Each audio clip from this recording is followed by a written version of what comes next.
And the reason I'm preaching this, because power is important. Power, if you're taking notes, is nothing more than the ability to influence people, circumstances, and events. Power is influence. Let the church say influence. And here it is. Listen to this.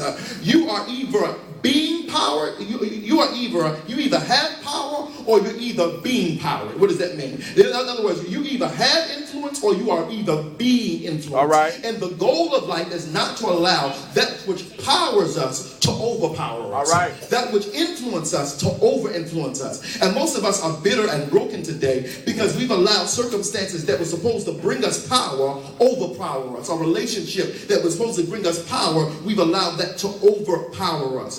And while in the show, I was looking at the show, while the show becomes important, I would suggest to you that what the show is supposed to teach us and what today's lesson is supposed to teach us is a proper perspective of power. All right. It's nothing wrong with having power, but how do you use your power? Come on now. Do you use your power to promote or influence yourself, or do you use your power to promote and influence people? And you ought to know how people use power, because you ought to not allow anybody to exercise power over you that is supposed to manipulate and control you. It's nothing wrong with power, but the question is, how do we use our power? And so for us to have a proper perspective of power today, I went to the Word of God, because I believe that the Word of God teaches us something. We're in the book of Acts. Let the church say Acts.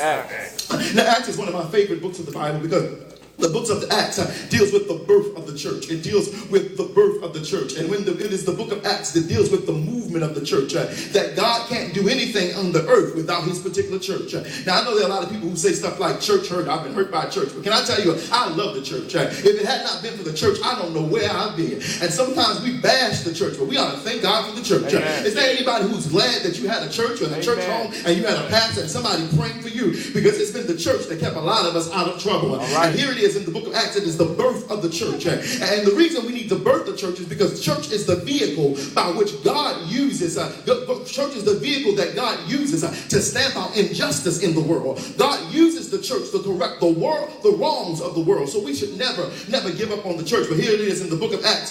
Here it is. Jesus returns to his disciples after he has been crucified. And here it is. The Bible declares that he meets with them. And he meets with them and they ask him, when are you going to restore Jerusalem? At this time, Jerusalem had been sieged by the Roman power and had been destroyed. And they wanted to know from Jesus, when are you going to restore Jerusalem?